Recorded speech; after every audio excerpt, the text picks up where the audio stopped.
has appointed Reverend Father Roy Embelien as the new President and Chief Executive Officer of Radio Veritas 846, ang radyo ng simbahan. Congratulations, Father Belien, for the new mission in the Church Social Communications Ministry. From the Radio Veritas family, sumainyo ang katotohanan.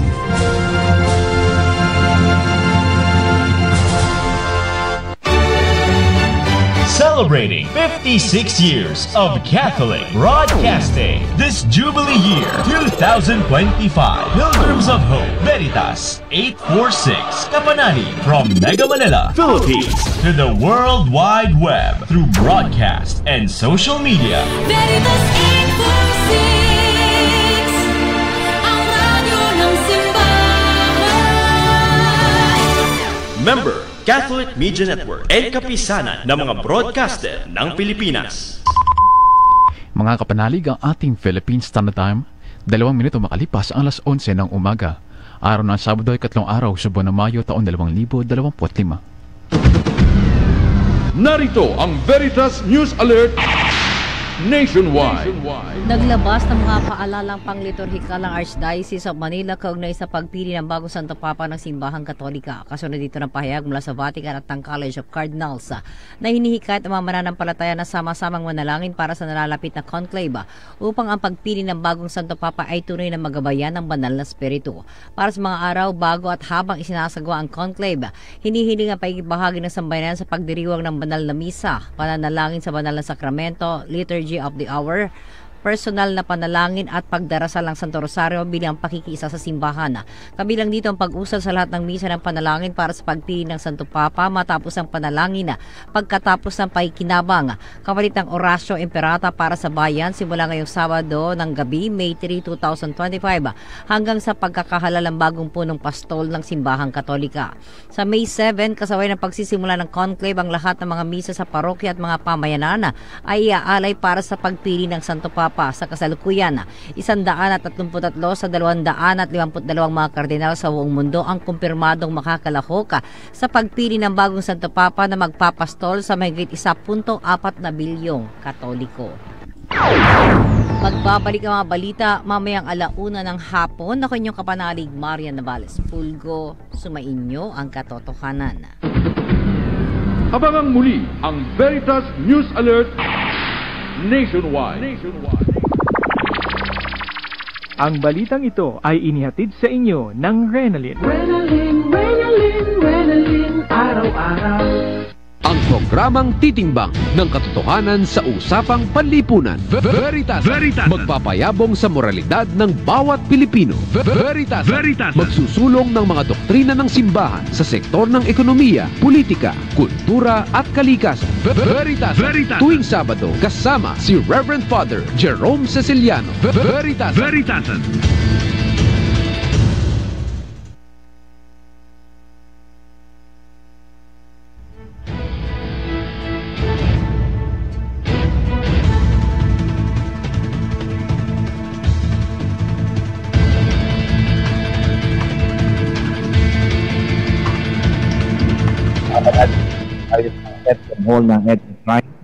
Live na live po tayo at mga kapanayan po natin ang 2 pong kandidato para sa pagkasenador. Ito po muna si Father Jerome Ceciliano, ang inyo pong anchor sa Veritas. Every Saturday po ito, magmula po ng alas 11 ng umaga hanggang alas 12 po ng tanghali. Hindi na po ako magpapatumpik-tumpik. Ang programa po natin ngayon ay bahagi ng One God Vote, isa pong programa sa eleksyon ng Radio Veritas. At andi dito po sa Serviam Hall nga ang 2 pong kandidato. Unang-una po ay ang ACT Teachers Party List Representative na si Congressman Franz Castro. Magandang umaga po sa inyo, Congressman, and soon to be Senator. Yan. Magandang umaga, Father Jerome. Nice to be back here. Opo. At siya naman po ay kasama o kumakatawan sa urban poor at kadamay sector, si Eufemia Nanay Mimi Doringo. Magandang umaga po sa inyo, Nanay Mimi. Magandang umaga po, Father, at sa lahat po ng nakakapanood sa atin. Okay. Magandang umaga. Okay, sila pong dalawa ay kakandidato nga bilang senador sa darating pong halalan sa May 12. Ang unang tanong ko po sa kanilang dalawa, si Representative Franz ay, yun nga, congressman na, at si Nanay Mimi naman, ngayon po ba lang kayo kakandidato? Okay, ngayon lang kayo kakandidato. Kay Congressman Franz muna, bakit naisipan po ninyo na magsenador na ho ngayon? Kongresista naman kayo, mambabatas din yan. Ano po ba yung nagbunsod para kayo ay lumipat doon sa kabilang chamber, Senate na nga ho? Father, pangatlong termino ko na to, no, as kinatawan ng ACT Teachers Party List. Tingin natin yung 9 na taon na experience natin ay pwede nating magamit yon sa Senado. At ang aking mga co-teachers, mga retired teachers talaga nagbunsod na nagtulak, no, na sana ay magkaroon naman ng boses ang mga guro, ang education sector at ang bayan sa Senado. Dahil nakita naman natin, Father, no, yung composition ng Senado, no, political dynasty, mga traditional politician, mga artista, at iba pa na sa palagay ko po ay dapat magkaroon na ng iba naman, no, na dapat na maging senador or komposisyon ng Senado dahil kami bilang kandidato ng Makabayan, meron po kaming may offer na pangmatagalang solusyon sa pamamagitan ng lehislatura para sa kaalwanan ng buhay ng mga tao.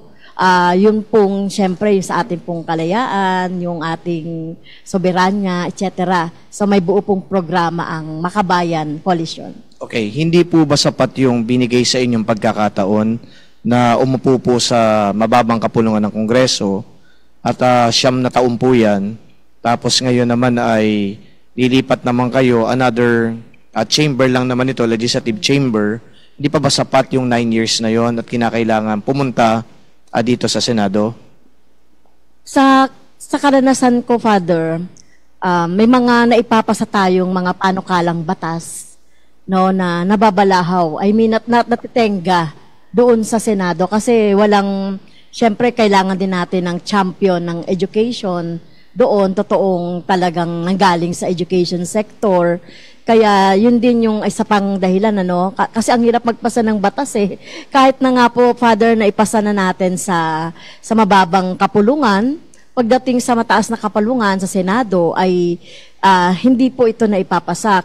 Halimbawa po, no, yung inaipasa namin na batas recently, yung teaching supplies allowance, additional teaching supplies allowance sa mga teachers. Alam niyo po, 13 years yan, Father, in the making, bago siya naging batas. No? 2011 yan, bago siya naging talagang batas. Kaya talagang, ito yung recently din, yung para sa mga education support personnel, araw ng mga non-teaching personnel, May 16, every year. Ano po yan? Kailan ba yan? At 18th Congress yan. 6 years in the making. So, ganyan po, no, yung pagpapasa ng batas sa atin. Kaya kailangan po talaga na mayroong magbabantay po sa Senado. Okay. So, kayo naman po, Nanay Mimi, ay bago lang nasasabak sa politika. Kayo po ay miyembro ng Kadamay. Alright. Bakit naman po kayo kakandidato ngayon? Dahil po simula po nung maging kadamay ako at nakita ko po sa pag-iikot namin yung malaking problema ng mga maralita mula dun sa mga nade-demolish na komunidad, yung kalagayan po sa relokasyon na iimbis na ang sinasabi ko po ng pamahalaan natin, gaganda yung buhay ng mga tao pag na-relocate. Pero dahil hindi po maayos o hindi komprehensibo yung programang pabahay, no, gusto po natin linawin yung programang pabahay ng gobyerno natin, hindi po siya libre.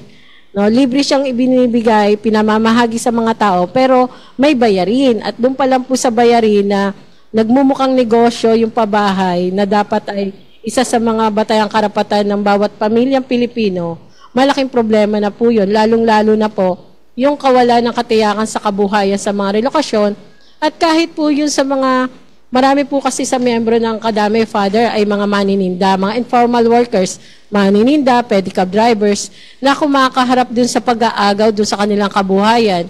Mga public market kung saan nakapeso ang manininda, marami na po dyan napaprivatize. Nakukuha na po ng SM, nakukuha na ng mga malalaking kumpanya, ng malalaking mga political dynasties na humahawak dun sa isang lugar. Kaya po, nagiging mas lalo pong humihirap yung kalagayan ng mga maralita. Kawalan ng maayos na edukasyon para sa mga kabataan at yung usapin po ng kalusugan. Ito pong lahat na ito ng mga problema ng mga kapwa ko maralita, yung gusto nating bigyang boses sa Senado. Kasi ngayon po namin nakikita sa Makabayan na ito pong panahon na ito na nababalo tayo ng kasamaan at kadiliman, mas kailangan nating magtindig ng mga taong alam nating bahagi ng mga sectors na pinagmula nila, kaya sila po mismo ay sigurado tayong magtataguyod ng mga kagalingan ng bawat sectors. At kami nga po, si Congresswoman Pras ay para sa edukasyon at sa kalagayan ng mga education personnel. Ako po sa Maralita, katiyakan sa kabuhayan, katiyakan sa paninirahan at mga batayang serbisyo na kailangan ng bawat pamilyang Pilipino, lalo na po sa katulad namin mga Maralita. At yun nga po, 11 kami sa Makabayang Koalisyon na lahat kami ay mga sectoral leaders na bibit-bitin. At para po mas maging komprehensibo yung programa ng Makabayan, hindi lang po kami magtataguyod ng bawat sektor namin, kung hindi, pag-iisahin po namin yung 11 para mas maging produktibo at mas komprehensibo po yung pagtugon natin sa mga problemang kinakarap natin. Okay. Meron kayong mga advocacies gusto ninyong isulong. Sa inyo po, Congressman Franz, ay edukasyon, yung sabi niyo mga teachers, and then educational personnel, sana matulungan din, education itself, ano? Kayo naman ay pabahay, pangkabuhayan. Yung bang mga advocacies ninyo ay hindi nyo nakikita na ginawang priorities ng pamahalaan o di kaya nitong mga mambabatas natin para gumawa sila ng polisiya? Well, Father, nakita naman natin na meron tayo ngayong education crisis. Parang ginagawa lang ng pamahalaan na lip service lang ang education, serbisyong edukasyon. Kung talagang seryoso ang ating gobyerno, hindi lang ngayong gobyerno na to, no, sa mga nakaraan pa, no, nakita natin yung pagpapabaya talaga sa edukasyon. Sinasabing pinakamataas daw yung budget sa education, pero hindi totoo yun. Ang pinakamataas na pinag-uukulan ng budget ay yung infra at yung debt servicing. Dapat po sana, Father, no, doble ng kasalukuyang budget ang budget sa edukasyon kasi perennial yung kakulangan sa infrastructure, like yung mga building, yung mga rooms, at kulang din sa mga teachers. No, ngayon ilan ba yung mga estudyante sa mga eskwelahan? Mabibilang mo lang yung mga eskwelahan talaga na meron lang 20 to 30 students, pero karamihan ng average, Father, ay 50 pataas, no, yung mga estudyante. Kaya kailangan talagang tugunan itong mga basic na mga pangangailangan. Bukod pa diyan, yung pabago-bagong curriculum na kung sino yung nakaupo, mababago yung curriculum, yung mga bata, yung mga estudyante, mga magulang, litong-lito, no, doon sa dapat yung ng curriculum natin. Kaya tingin natin talagang hindi talaga or neglected talaga sa kasalukuyan yung education, kahit pa sinasabi ng gobyerno na prioridad ito o may mga reforma na ginagawa, pero hindi po sapat yan, Father. Okay. Kayo po, Nanay Mimi. Sa amin po, hindi po namin nakita talaga na priority yung kalagayan ng mga Maralita, Father, kasi bago pa matapos yung termino ng dating rehime ni Duterte at pumasok yung kay Marcos, may 6.5 na housing backlog na po. At ang isa sa mga 6.5 million na housing backlog. No, tapos ang sinasabi po ng pamahalaan ni BBM, kada taon magpapatayo siya ng pabahay 1 million. Pero ilang taon na po siya sa termino, wala ho kaming nakitang pabahay. At nung minsan po kinausap kami ng DSUD, Secretary, Department of Human Settlement and Urban Development, si Secretary Acosar, nung nilalatag niya po sa amin kung ano yung pagtingin namin doon sa gagawin niyang programang pabahay, nakita po namin na hindi siya tutugon doon sa panawagan ng kadamay na dapat disente, abot kaya, pangmasa at pampubliko ang mga pabahay dahil yung bayarin po sa pabahay na ipapagawa ay nagkakahalaga ng 3,000 at po pwede pa hong umakyat hanggang 7,000 per month. Sa kalagayan po ng mga maralitang kababayan natin sa ngayon, na hindi nga po kumikita ng minimum wage dahil marami po ay mga informal workers, no? At nakadepende po kung magkano yung panggastos nila sa pang-araw-araw para sa kanilang pamilya, depende din sa kinikita. Nakikita po natin, laganap ang mga pag-aagaw ng mga kabuhayan nila, yung clearing operation na ginagawa sa manininda, sa pedicab driver. Kaya po, di ba, nakakasama po ng kalooban na yung mga kapwa natin mga maralita, sila na po yung nag-iinisyatiba para magkaroon sila ng kabuhayan. Pero yung pamahalaan natin, imbis na bigyan pa siya ng tulong, ay inaagaw pa yung kanyang kabuhayan. Kaya talaga pong wala kaming nakikita, hindi namin naramdaman na naging prioridad ng pamahalaan natin ang mga maralitang katulad namin. Kaya ito po yung isa sa mga nagbunsod sa akin para tumakbo bilang senador. Kasi gusto ko po, mabago talaga yung mga batas na umiiral sa atin, batay dun sa kung ano yung pangangailangan at ano yung dapat na natatanggap ng bawat Pilipino. Kasi madalas po namin ito naririnig, Father, na kami daw mga mahihirap, kami daw po mga walang pinag-aralan, hindi na dapat kumikibo, hindi na dapat nagsasalita. Kasi wala naman kaming naambag sa ating bansa. Pero sa katotohanan, kami po yung lagit-laging nasisingil na mga dagdag na buwis.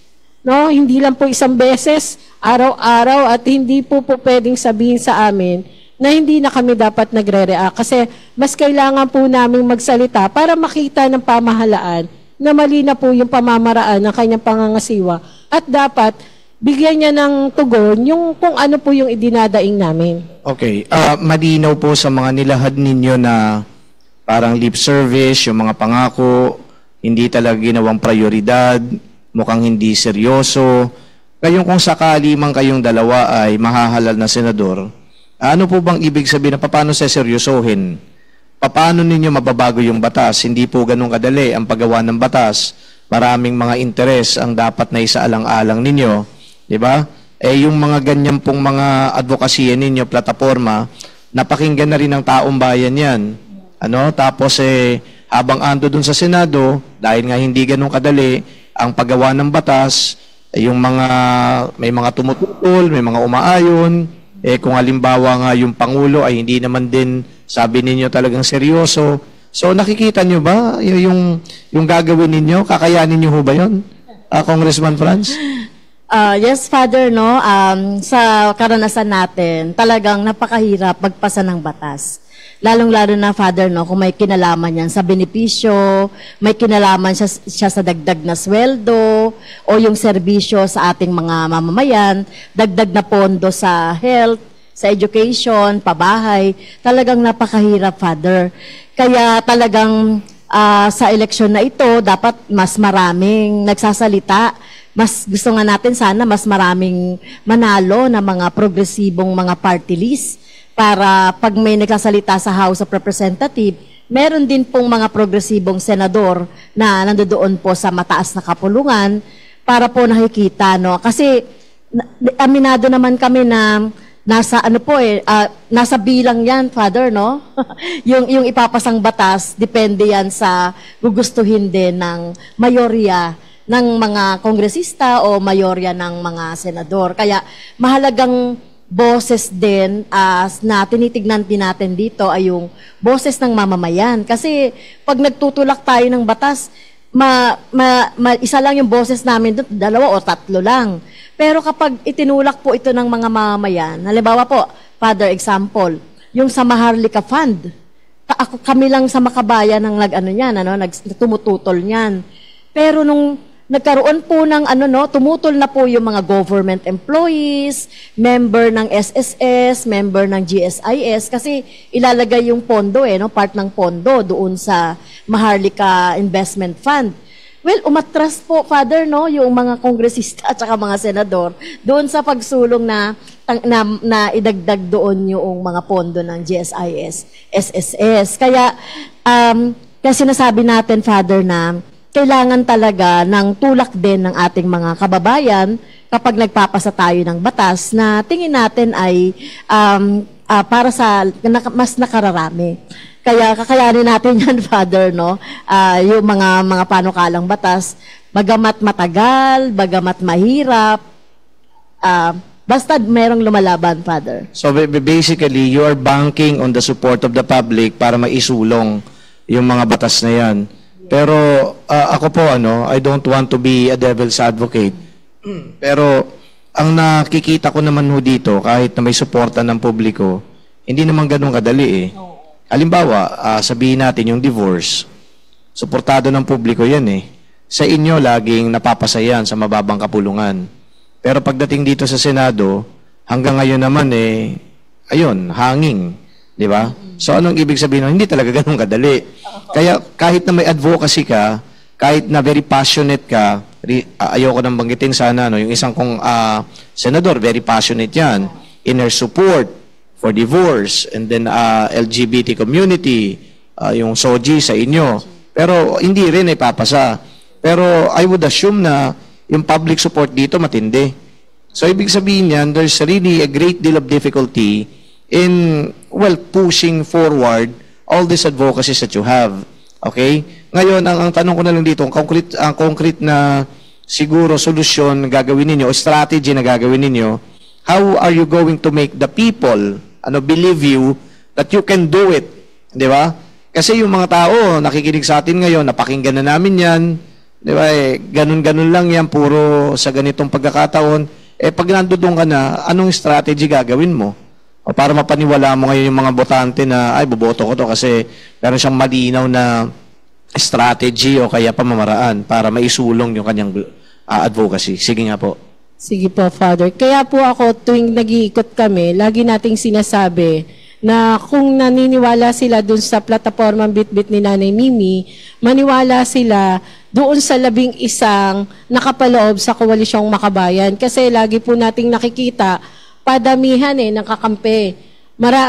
Bagamat sa Kongreso po, may 3 tayong boses ng Makabayan sa ngayon. Pero dahil maingay at nasusuportahan ng taong bayan, napapalakas. No? Pero pagdating sa Senate, hindi nga po mapasa ang mga batas kasi kakaunti lang po doon, yung talagang alam natin na tumitindig. Baka nga po wala pa.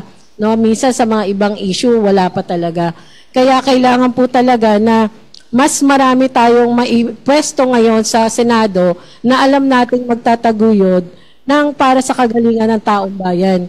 Kami po sa Makabayan Coalition, ang marching call namin ay makabayan sa Senado, panalo, taong bayan ng panalo kasi alam po namin bilang mga representante, tunay na representante kami ng mga sektor na kinapapalooban namin. Wala po kaming ibang interes, wala po kaming ibang layunin kung hindi mapagaan yung kahirapang dinadanas ngayon ng taong bayan.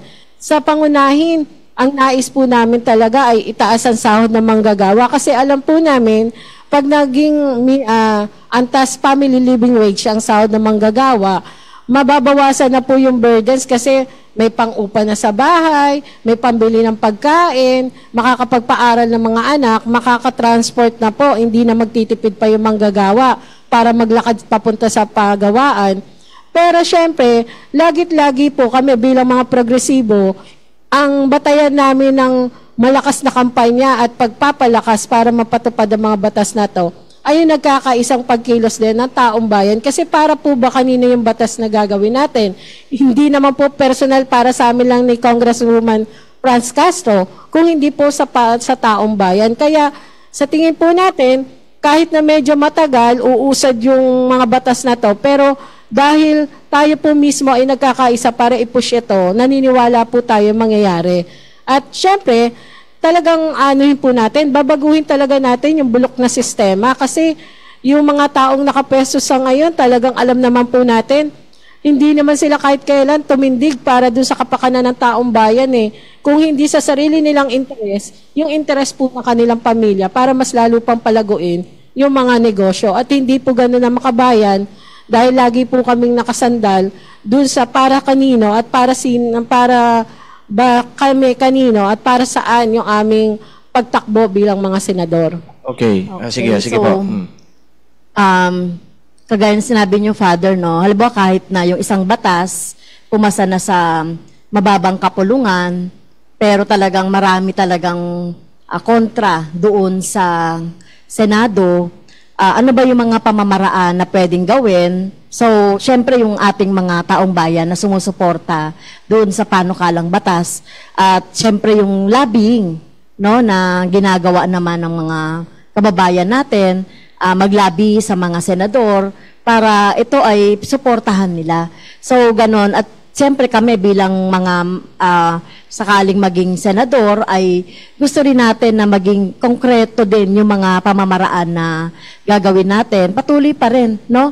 Yung education process na gagawin natin, both sa mga kasamahan namin halimbawa sa Senado at sa ating mga mamamayan. Okay. Ako curious, sa pag-iikot nyo ba, itong ganitong plataforma, advocacies, nakikita nyo ba sa tao na parang naniniwala pa sila? Titingin nyo ba sa reaction nila, nakukumbinsi pa sila sa mga ganitong mga plataforma? Kasi ako lagi natin napapakinggan ito itong mga ganitong advocacy ninyo. Bawat election lagi yan.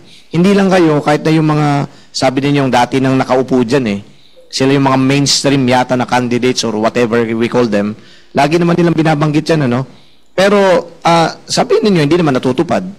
Yung mga taong naman, alam naman nila na hindi naman yata mangyayari yan Kaya parang, let's veer away from believing them, kumbaga embracing whatever platforms that they have. Kung ano na lang ang practical, ibigay sa atin. Ganun ang kalakaran dito, di ba? O ngayon, binanggit mo kanina na pabaguhin mo ang sistema ng pamumulitika dito, yung bulok na sistema. How are you going to do that? How are we going to convince the people that it's high time na makinig kayo sa amin? Kami yung totoo at hindi yung mga yan. Mga huwad dyan. Sige nga. Well, sa pamamagitan, Father, ng pagpipresenta sa tao ng konkretong mga pamamaraan. Halimbawa, katulad niyan, ang pinaka-problema ng ating mga mamamayan ngayon, at hindi lang ngayon, no? Yung pagtaas ng presyo ng mga bilihin. So, sinasabi natin na para bumaba yan, halimbawa itanggalin yung excise tax sa langis, no? Yung mga VAT doon sa mga pangunahing mga bilihin, kahit na sa gamot ay tanggalin yan. Yun, may mga konkreto tayo na pinipresenta sa mga tao. Kaya lang nga, ang problema nga natin, ang kalaban talaga natin dito, yung mga kumpanya yung mga malalaking negosyo, na kung magsasama-sama talaga ang mga mamamayan para ito ay i-oppose, ay magiging konkreto yan. Halimbawa sa education po, Father, may education crisis. So, ano ba yung mga konkretong mga pwedeng gawin? Ngayon, nakakabahala, Father, no? Sige po, binanggit nyo kanina tungkol dyan sa crisis, yes, pasensya no kayo, no? Yung binanggit niyo parang gulong-gulo, yung mga tao, mga magulang, dahil sa K-12 na to, okay? Crisis yun, ano? Ano pa bang crisis ang para mas maintindihan ng mga nakikinig sa atin? Para at least, when we speak of crisis, tumbok natin. Baka yung iba hindi aware pero sasagutin niyo yan, papakilala ho muna ang Radio Veritas.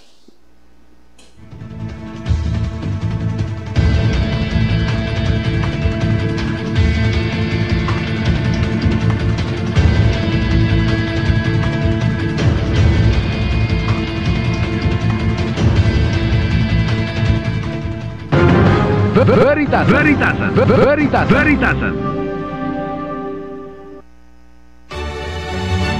Celebrating 56 years of Catholic Broadcasting this Jubilee Year 2025. Pilgrims of Hope, Veritas 846, Kapanani from Mega Manila, Philippines to the World Wide Web through broadcast and social media. Veritas 846.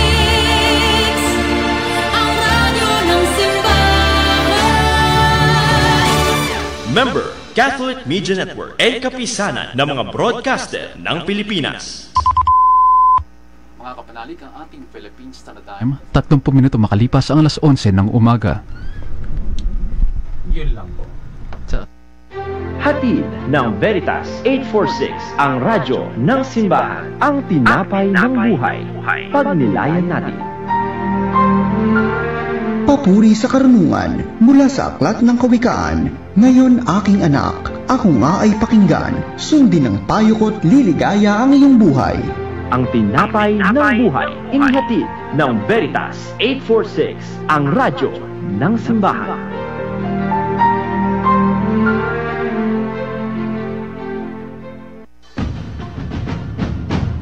Jubilee Pilgrim Church, EDSA Shrine. Ang Archdiocesan Shrine of Mary, Queen of Peace, Our Lady of EDSA, Quasi-Parish EDSA Shrine, o mas kilala bilang EDSA Shrine, ay matatagpuan sa panulukan ng Ortigas at kahabaan ng EDSA, ay itinayo sa pangunguna ng kanyang kabunyian, Manila Archbishop Jaime Cardinal Sin, noong 1989. Ito ay umusbong sa pinagsama-samang sining, arkitektura, at mataimtim na debosyon kay Maria dahil sa layuning magtatag ng isang dambana ng kapayapaan sa makasaysayang EDSA People Power 1. Ngayong 2025, bukas ang pintuan ng EDSA Shrine bilang isang pilgrim church sa taon ng pag-asa para sa mga mananampalataya, lalo na sa mga kapanalig nating nasa pamahalaan, mga opisyal at mga alagad ng batas. EDSA Shrine, Jubilee Pilgrim Church.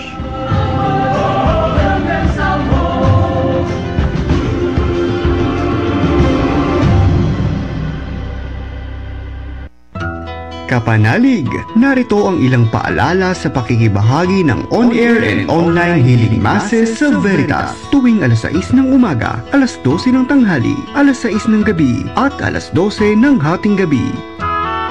Maghanda ng isang munting altar at maaaring lagyan ng krusipiho at nakasinding kandila. Magsuot ng kaaya-ayang damit katulad ng isinusuot kapag dumadalo sa pangkaraniwang misa. Panatilihin ang katahimikan at sumabay sa mga pag-awit at pagtugon sa mga bahagi ng misa. Iwasan ang mga bagay na makakasagabal habang nakikiisa sa banal na Eukaristiya. Maaaring tumayo o umupo sa pakikibahagi ng Eukaristiya maliban na lamang sa mga may karamdaman. Sa bahagi ng komunyon, hinihikayat ang lahat na dasalin ng Act of Spiritual Communion bilang pagtanggap ng banal na komunyon. Kapanalig, ating ihanda ang sarili sa pakikiisa sa hapag ng Panginoon, ang hapag ng katotohanan at ng ating kaligtasan. Healing Mass sa Veritas. Abangan! Come, Lord Jesus, send us your Spirit, renew the face of the earth. Come, Lord Jesus, send Veritasan. Veritasan. Veritasan. Veritasan.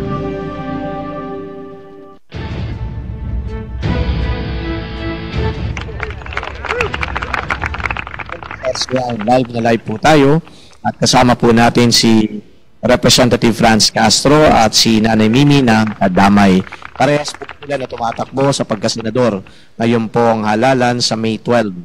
At pinag-uusapan po natin dito kanilang mga plataforma, advocacies, and of course, mga strategies para maisulong nila ng effectively yung kanilang mga plataforma. Kanina, nagtatanong ako, bago tayo nagpakilala na ano ba yung mga crisis na nakikita ninyo? Diba? Some people may not be aware of the crisis because some people just simply live their lives na okay naman ako Hindi ko naman nakikita yung crisis na yan, hindi naman ako naapektuhan yan Yung mga moralita siguro, naku, ang daming crisis sa pinagdadaanan. Diba? Samot-sari yan. Kaya siguro yung mga binabanggit ninyo na mga strategy o approaches, napapakinggan ito ng mga kapatid natin na talagang in the margins, ika nga sa lingwahe ng simbahan. Pero yung iba how do you make them understand that this crisis ay affecting them and that there should really be, strategies to confront this crisis or maybe give solutions to the problems besetting our country. Sige nga po, medyo general yung tanong na yon.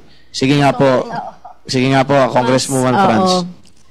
Thank you, Father. Medyo general nga yung question, pero mas mas concrete. Halimbawa sa ngayon na nararamdaman natin yung education crisis. Saan ba natin nakikita? Nakikita yan doon sa mga performance achievement ng bata. Ngayon nga lang may bagong PSA results, di ba, na more than 15 million na mga graduate ng junior and senior high ay talagang merong function illiteracy. So kaya sinasabi nga natin, sa matagal ng panahon ng pagpapabaya ng gobyerno natin, in terms doon sa mga infrastructure, baka dapat mas baguhin na ngayon yung mga sinasuggest namin na mga pwedeng gawin, no, na konkreto naman, meron naman pwedeng pagkuhanan ng pondo, ay baka pwedeng ganun na yung gawin ng pamahalaan. Like for example, talaga yung pagbibigay talaga ng tamang budget sa education, at tapos ayusin talaga yung curriculum na kami ang ina-advocate talaga natin, curriculum na sasagot sa ating yung pangangailangan ng ating bansa, at hindi ito nagiging kumbaga mga estudyante na parang labor export na lang, pang-export na lang, no? Konting basa lang, konting kwenta, ay pwede nang mag-abroad. Kaya kailangan talaga natin ng mga kabataan na talagang functional literate na critical, no? May critical thinking na mag-iisip ng ikaunlad ng kanyang bansa. So, konkreto po yun, dapat talaga yung budget, tapos yung mga kakulangan natin, ma-fulfill ito doon sa dadagdag na. Okay. Kayo naman po. Sige po. Sa amin pong mga Maralita, Father, ang daming krisis na kinakaharap. Krisis ng kahirapan, kagutuman, dahil nakikita po natin, napakamahal na ng presyo ng bigas, mahal ang mga bilihin, lalo na po sa usapin na hindi naman napaprioritize yung ating mga local farmers, no? Yung industriya natin ng agrikultura, dahil puro importasyon ang nangyayari. Siyempre po, yung sa usapin ng kawalan nga ng kabuhayan, no? Yung mga public markets na napaprivatize. At ganun din po yung usapin ng mga jeepney drivers, modernization daw ng sasakyan para maging komportable ang mga pasahero. Pero ang binibigyan ng kabuhayan ay mga dayuhan kasi doon kukunin ng mga sasakyan. Sa itsura po, ang pinakamahirap kasi, yung taong bayan mismo, hindi niya nakikita na yung usapin po ng kakulangan sa pagkain natin, yung kawalan ng katiyakan sa kabuhayan sa mga pampublikong palengke na napaprivatize, at yung modernization ng transport natin, hindi nakikita ng tao na lahat ito ay apektado tayo.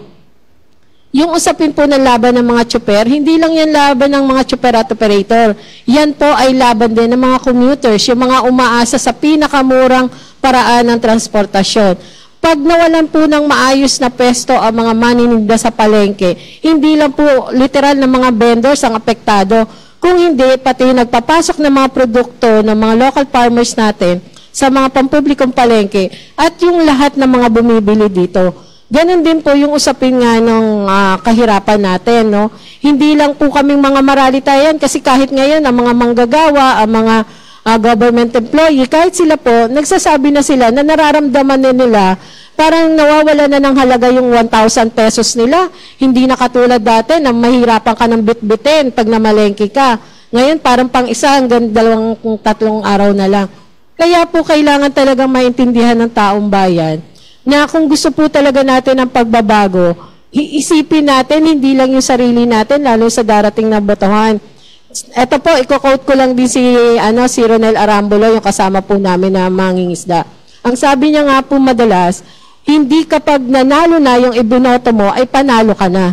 Kasi pag ang binoto mo ay hindi naman titindig para sa iyong karapatan, daig mo pa ang natalo. At hindi lang isang beses ka matatalo kasi ilang araw ng ilang termino ng taong umupo na yan, yung magdudulot sa iyo ng kahirapan. Kaya po talagang lagi naming sinasabi, hindi po hiwalay ang laban ng Maralita sa laban ng mga kaguruan, hindi hiwalay ang laban ng mga kabataan sa mga mangingisda at magsasaka. Lahat po tayo ay konektado.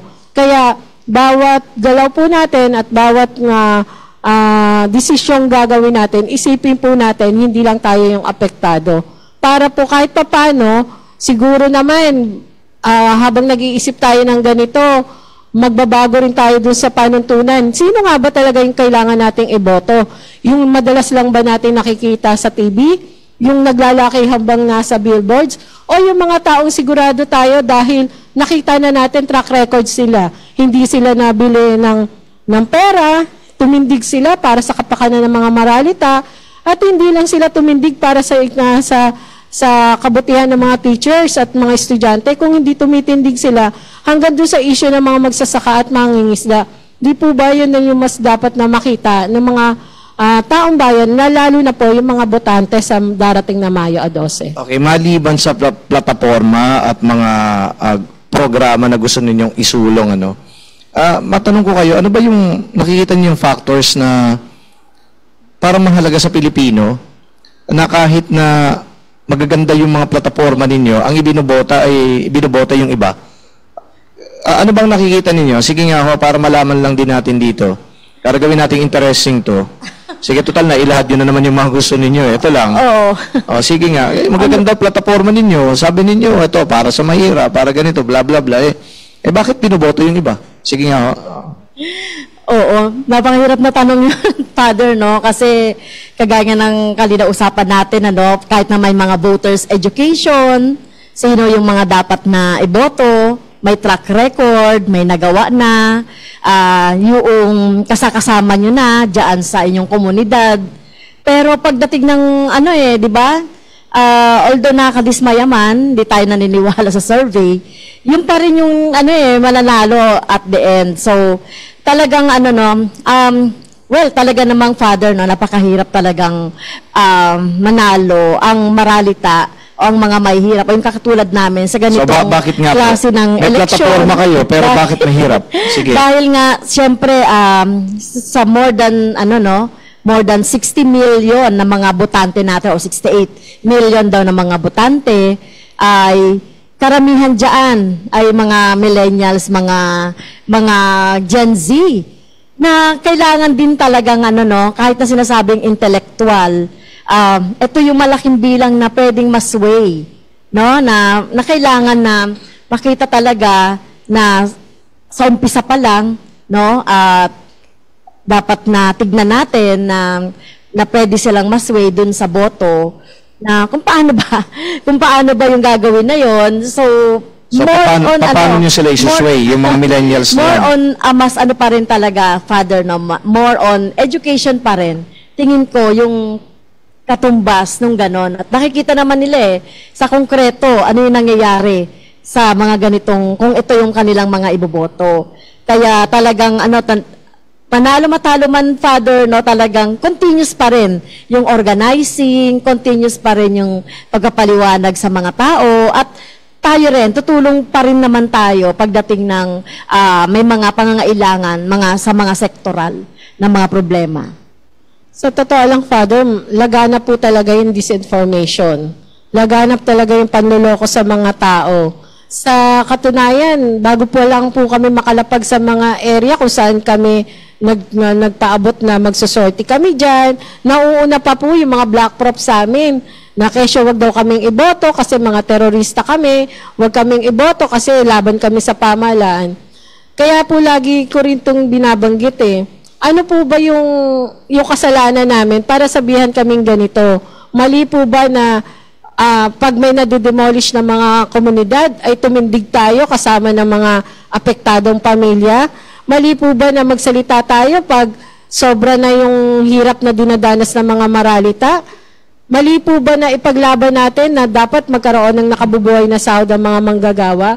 Kasi hindi po mali yung mga ginagawa namin. Ang mahirap lang kung paano ito tinitingnan ng ating pamahalaan at ginagamit yung kanilang pera, yung kanilang mga connection sa social media, lalo na, magugulat ka na lang talagang yung isang vlogger na alam mo namang mali na yung sinasabi, pinapatronage niya yung taong pumapatay, yung nagnakaw sa kaban ng bayan.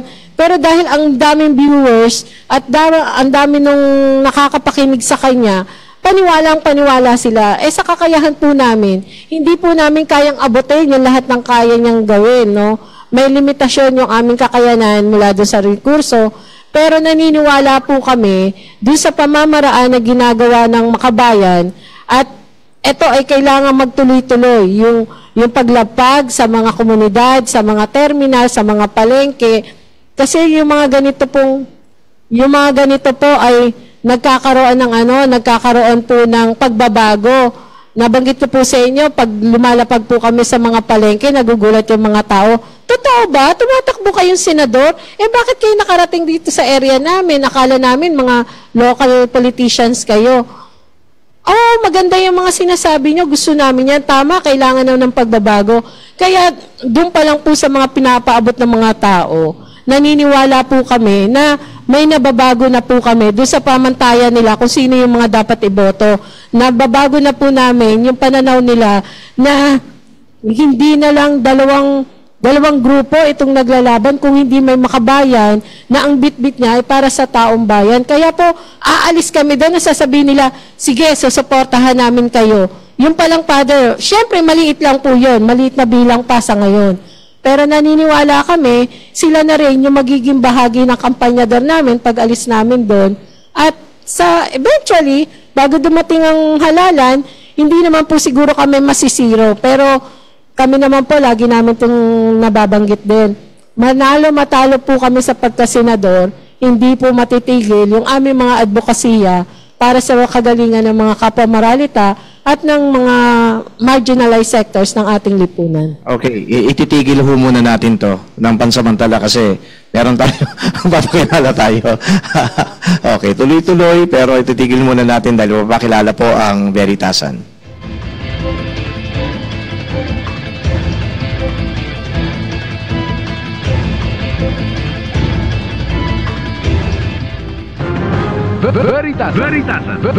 Veritasan. OMG! Ang pogi talaga niya! Oo nga, Bes. Hindi ba action star yan? Bes, siya ang pinakagwapong kandidato ngayon. Iboto natin siya, Bes, ngayong eleksyon. Kapanalig, huwag mong iboboto ang kandidato dahil lamang sa ganda at popularidad. Kilalanin mo ang pagkatao, kakayahan at katangian ng mga kandidato. Kapanalig, maging matalino at mapanuri sa pagpili ng mga kandidato. Piliin ang kandidato na tunay na maglilingkod para sa bayan at hindi para lamang sa pansariling kapakinabangan. What God Vote. Isang paalala mula sa inyong kapanalig na himpilan, Veritas 846, ang radyo ng simbahan.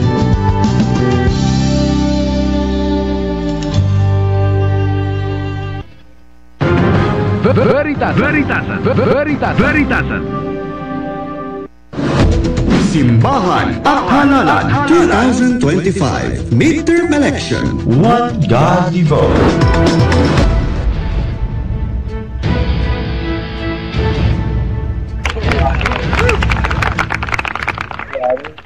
Kasama ko po dito si Representative Franz Castro, tumatakbo bilang senador, at si Nanay Mimi, tumatakbo din naman bilang senador. Hanapin nyo na lang ho yung mga pangalan ho nila para isi-shade nyo po sa balota. Yun nga pong pinagtataka ko dito, yung mga botante naman natin, di hamak na mas marami yung tinatawag nating maralita. Ito yung ABC. At yun naman din ang target audience ninyo. Kahit papano, yun ang parang nakakasimpatiya, di ba? Tapos ay nakakaintindi ng mga pinaglalaban ninyo. At hindi lang dapat makaintindi, dapat i-embrace pa nga yung mga isinusulong ninyo na programa kasi para sa kanila to. So if you're looking at the percentage of, well, the voters, ay yung ABC, yung AB, kukunti lang siguro yan Ang malaki yata dito ay yung, C, D, E, di ba? Yun ang malaki. So dapat sana ipanalo na kayo kung yun lang ang pagbabasehan natin. Diba? Ang tanong ko naman dito, we are hopeful that they are going to support you and to think that they have the highest percentage of voters compared to the A or to the B or the A and B, di ba? Dapat panalo na kayo. Hayaan na natin yung survey. Ang pinagtataka ko, bakit hindi? Bakit may mga tumatakbo na ng katulad ninyo Halimbawa, si Representative Colmenares, tumatakbo din ba siya ngayon, Senador? Balik siya ngayon doon sa Congress. Nominee ng bayan muna. Sa House of Representatives. Ilang beses na rin naman siyang nagtangka, di ba? Na maging senador, pero wala din. So, ano kayang meron? Babanggitin ko na, yung ibang mga dating senador, tapos nagpahinga ng 3 taon, nawala sa limelight, bumalik lang sa limelight. Ngayon, tingnan natin, nasa survey, pasok sa Magic 12. O, di ba? Magaganda yung plataforma ninyo. Meron na dapat kayong support base. Kasi, masa. Ika nga, bakit ganun? Ba't parang hindi na-translate? Well, yung survey kasi, Father, depende rin din siya. Nag-commission yan. Hindi rin kami masyadong, siyempre sa ngayon, naniniwala dun sa survey. Dahil tingin natin, mindsetting yan ng ating mga kababayan. At na yan tuloy yung katulad niyan ay isipin ng ating mga kababayan. Doon na lang kami sa winnable, doon na lang sa mga may survey. Kaya nga medyo delikado kasi kung gano'n yung kaisipan ng ating mga mamamayan. Kaya siguro magkaroon ng measure, no? Na walang mga ganito sana, at kung meron man ay paano ba? Dapat ito ay hindi siya talagang siya ng gobyerno natin at hindi na mga private na gusto magkomisyon, na nagko-komisyon, na gusto lang nagpapa-trending at nagpapa-mindset sa ating taong bayan. So, matagal pa yung panahon, Father, na talagang mababago nating tuluyan ang mindset ng ating mga kababayan. So, masakit man isipin, no, na talagang hindi pa tayo ganun kamature, no, talaga ating mga botante para piliin yung tama. Kasi mas tinitignan pa rin ngayon yung sikat, yung mayaman, yung nakikita nila sa malalaking billboard at sa kanilang mga advertisement. So, panahon na talaga, no, sa ngayon na dapat na mabago na yung ganyang kaisipan. At kung tingin natin magtatagal yan, Father, talagang kami sa makabayan, willing kami talaga na, kasi painstaking talaga no, na mabago yung mindset ng ating mga kababayan sa pagboto. Sige po, i-rephrase ko yung question para sa iyo na to. Ano ba meron yung mga yun na ando doon sa Magic 12 na wala kayo? Meron kayong plataforma, meron din naman sila. Ano pa ba yung mga intangibles na nakikita siguro ng mga botante na meron sila pero ewan ko, nakita ba sa inyo pero hindi pinansin? What do you think? Sige, doon po tayo sa realidad. Una, mga kilala sila. No? Nakatatak na yung mga apelido nila doon sa kaisipan ng mga tao. Tapos, dahil po sa may kakayanan sila, naiikot talaga nila. Hindi nga nila naiikot eventually dun sa mismong kabahayan ng mga taong boboto. Ang ginagawa po kasi sa ngayon, kinukulong po na lang yung mga barangay officials, no? At doon na lang magbibigay ng pananalita itong mga politiko. Yun po yung nakikita namin sa aming pag-iikot. Siyempre, yun po yung wala ang makabayan kasi una, mahihirap po kami mga kandidato. Pero pag naiintindihan po, pag naririnig ng mga tao yung aming mga plataforma, nakukuha nila. Kaya mas ang kailangan pa ho talaga namin ay mas malawak pa na kampanyador mula sa taong bayan mismo para ipaabot dun sa mas nakakarami na hindi na lang itong mga taong ito na nakasanayan na nilang iboto pero wala naman pong nagawang magandang batas para sa kanila, yung kailangan nilang isulat o i-shade ulit sa balota. Pangalawa, di ba po talaga namang may issue tayo doon sa ginagamit ng mga machines. Dahil alam naman po natin, mabilis ang pandaraya sa mga machines. Hindi lang natin mapatunayan kasi meron nga po, napapatunayan naman na may panloloko, pero hindi pa rin natin ma-push na mahanap dahil kailangan mo pang magbayad. Napakamalaki ng bayarin at hindi nga po kinakaya yan ng mga nagre-reklamo. Pero sa karanasan, marami rin po sa mga miyembro namin ang umaangal. Una, nung panahon po, last year po, no, nandiyan yung mga pananakot sa mga area para hindi makaboto. Meron po yung kahit alam nila ang binoto nila, kunyari isang pamilya, nasa isang presinto lang sila. Ang binoto nila ay yung isang party list namin na alam naman namin para sa amin yan. Ang mangyayari pag nagkaroon na po ng pagdadatos, isa o minsan wala pa hong lumalabas dun sa kanilang presinto. Ibig sabihin, dun pa lang, may malinaw na po na nagkakaroon ng dayaan.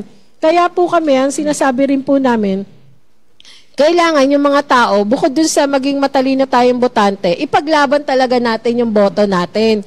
Kung naniniwala tayo na ang ibinoto natin ay itong mga taong to at dahil sila yung dapat na umupo, ipaglaban natin sila hanggang sa matapos yung botohan.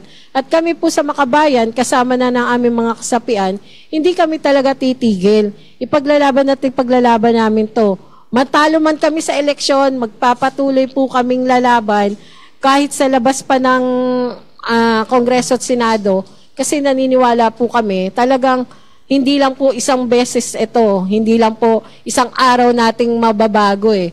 May pagdadaanan talaga tayong proseso at medyo mahaba. Pero sana nga po, Father, no, hindi na dumating doon sa punto, katulad kanina ng taxi driver na nasakyan ko, sinasabi niya po kasi parang nawawala na siya ng sa pagboto, pag-aasa, kasi parang imbis na parang yun nangako sa kanya, kaya niya ibinoto, nung nakaupo na, hindi naman nangyari yung pinangako, kaya parang nadidismaya na siya. Kaya po sana, sa lahat po ng mga kapwa Pilipino, taong bayan natin, wag din po sana dumating doon sa punto na mawala na talaga tayo totally ng pag-asa, kasi naniniwala po tayo, kahit anong hirap yung dinadanas natin ngayon, di ba? May tatanawin po tayong liwanag. At yun, mangyayari po yun, pag nagsama-sama talaga tayo, at itataguyod natin yung mga taong kakalinga sa atin dahil yung batas na gagawin ay para sa ating mga kababayan. Okay, Congresswoman Franz, yung bang image mahalaga? Binanggit kasi kanina, di ba, na parang may branding mga terorista yan, mga ganito yan. Palagay nyo, nag-i-impact yan doon sa mga botante? Well, sa ngayon, Father, no, nung nakaraan kay Duterte administration, talaga nagkaroon ng impact yan sa mga party list, no, sa mga under ng mga bayan. So dati 7 kami, naging 6, naging 3 na lang panahon ni Duterte. So nakaka-impact talaga yung mga disinformation. Pero hindi naman kami na zero. Diba, ang Makabayan, despite yung intensified na mga red tagging, etc., nakatayo pa rin, nandiyan pa rin ang Gabriela, Kabataan, at saka ACT Teachers Party List. Kasi, Father, mahalaga talaga yung constituents. Ako, halimbawa, sa mga teachers, sa education, nandiyan na talaga yung constituents namin. At yung image ko, at yung track record ng ACT Teachers Party List ay tumimo doon sa aming mga constituents. Ganon din naman ang Kabataan at Gabriela. Kaya mahalaga talaga yung track record at saka nakikita sa akin din yung talagang, 'di ba, yung may integridad, may track record, maayos ang pakikitungo sa mga tao at saka siyempre sa kapwa na mga government employees and officials. Kaya talagang mahalaga din talaga yung image, track record at yung gagawin. At tingin ko dun sa mga taong patuloy pa rin na bumuboto para sa mga progresibong party list, sa mga senador na maayos din naman, ay nandoon pa rin naman, Father, na kailangan lang paramihin sila. So, yung ganon. Kaya mahalaga, Father, yung image. So, wala na ho tayong oras, pero bibigyan ko kayo ng mga ilang segundo din para kumbinsihin ninyo yung mga nakikinig ngayon sa Radyo Veritas na iboto kayo sa darating na halalan sa May 12. Sige po, kayo po muna. Muli po, ako si Nanay Mimi Doringo, ang kadamay niyo sa Senado at magiging boses ng Kapwa Moralita. Gusto po nating maging maayos ang kalagayan ng mga Kapwa Moralita tungo sa magkaroon ng katiyakan sa kabuhayan, no, yung pampublikong palengke ay maging pwesto talaga, espasyo para sa kabuhayan ng mga Moralita at hindi na mga naglalakihang mga negosyante o mga malls. Gusto po natin ng maayos na pabahay, no? Dapat po ito ay disente, abot kaya pang masang pabahay at hindi negosyong pabahay na sa ngayon ganun po umiiral yung isang batayang karapatan po ang paninirahan . isunod po natin na dapat natutugunan yung mga serbisyong kailangan natin, ang edukasyon sa ating mga anak, ang usapin ng kalusugan. Ayaw po natin na may magsasabing kapwa maralita na magpapagaling na lang siya sa bahay kahit may sakit na siya kasi napakamahal magpagamot at kahit po yung gamot ngayon ay napakahirap para sa mga maralitang katulad natin. Gusto po natin ng isang lipunang tunay na malaya, may demokrasya at may hustisya. Kaya po sama-sama po natin na itaguyod ang panawagan ng Makabayang Koalisyon para dun sa isang sa panawagan na iboto, ipanalo ang taong bayan sa Senado kasi taong bayan, kayo po na mga botante kasama namin ang makikinabang doon sa pagpwesto natin sa Senado. Kaya po muli, ako po si Nanay Mimi Doringo, number 23 po sa balota, ang kadamay at boses na maralita sa Senado. Okay, maraming salamat po. Kayo naman po. Muli ako po si Teacher Franz Castro, kasalukuyang kinatawan ng ACT Teachers Party List. Sinulong po natin yung mga reforma sa edukasyon, yung pagbabago po sa mga sweldo at benepisyo ng ating mga education support personnel, katulad at syempre ng ating mga teachers. Kaya nakilala din niyo po si Teacher Franz dahil sa pag-expose natin sa confidential funds. Kaya tayo po ay para sa makabayan at maayos na pamumuno sa gobyerno, kaya kailangan natin ng transparency and accountability.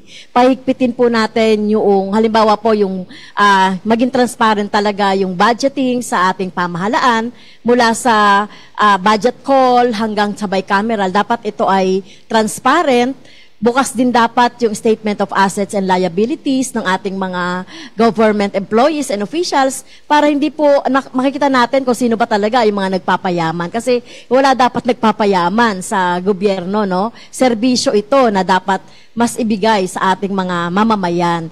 Kaya po, bukod po sa edukasyon, kasama niyo po si Teacher Franz Castro para, sabi ko nga, kalaban tayo ng mga abusado at korap sa gobyerno. So, number 17 po sa inyong balota, sa May 12, wag niyo pong kakalimutan din ang 11 na kandidato po ng Makabayan.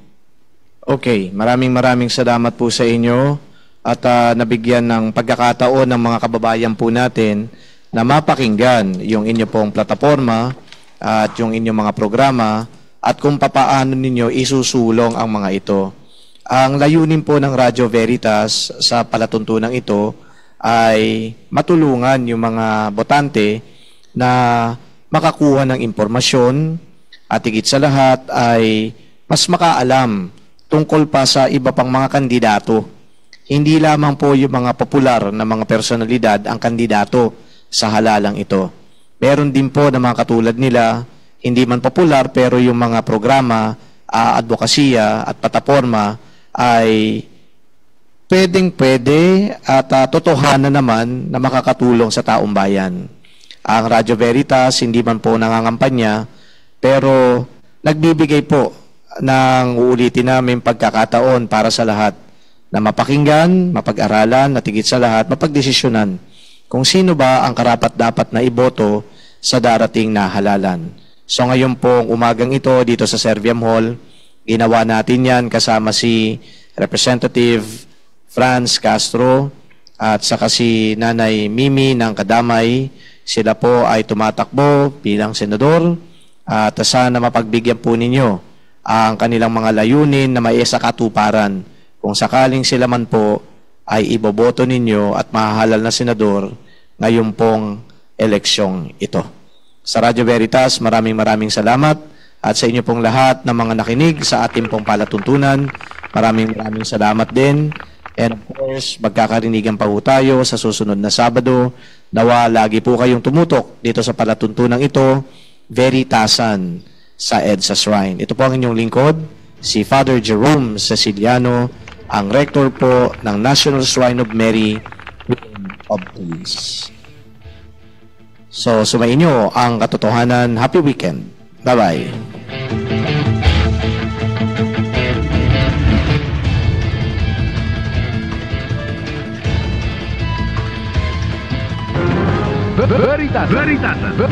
Veritasan. Simbahan at Halalan 2025 Midterm Election. One Godly Vote.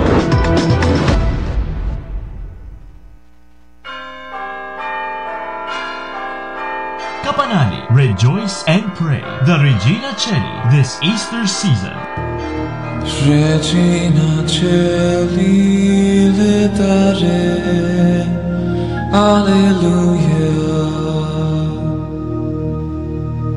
Quia que meruis di portare, Alleluia.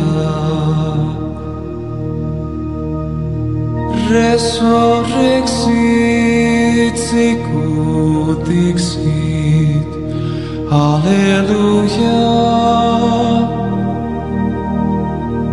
Ora pro nobis Deum, Alleluia.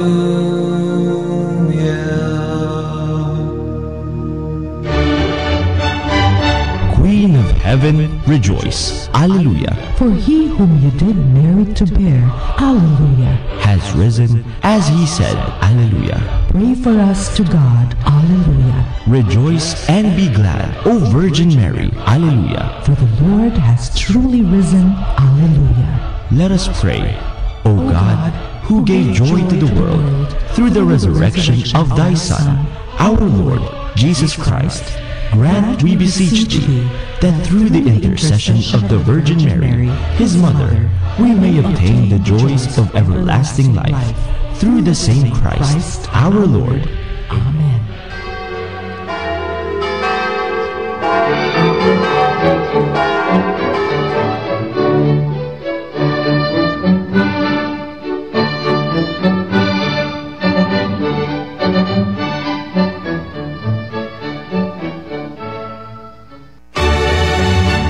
Celebrating 56 years of Catholic Broadcasting this Jubilee year 2025. Pilgrims of Hope, Veritas 846, Kapanani from Mega Manila, Philippines to the World Wide Web through broadcast and social media. Veritas 846, ang radyo ng simbahan. Member, Catholic Media Network and kapisanan ng mga broadcaster ng Pilipinas. Mga kapanalig, ang ating Philippine Standard Time, 8 minuto makalipas ang alas 12 ng tanghali. Araw ng Sabado ay 3 araw sa buwan ng Mayo taon 2025. Para sa mga kapanalig nating overseas Filipino workers, mga kababayan nating mandalakbay sa labas ng ating bansa, inihahandog ng inyong kapanalig na himpilan, Veritas 846, saan mang dako ng mundo at anumang oras sa inyong kinaroroonan. Ang Healing Mass sa Veritas. Ang mga Healing Masses sa Veritas ay sumasa inyo sa wikang Filipino na masasaksihan tuwing alas 6 ng umaga, alas 12 ng tanghali, alas 6 ng gabi, at alas 12 ng hating gabi. Kasama ang ating mga healing priests sa gabay ng Birheng Maria, maaaring mag-alay ng mga mass intentions at love offerings para sa mabuting kalusugan, paggabay, misa pasasalamat, misa para sa kaluluwa ng mga yumao, at iba pang mass and prayer intentions. Bisitahin lamang ang aming website, veritasph.net. Maaari ring makipag-ugnayan sa pamamagitan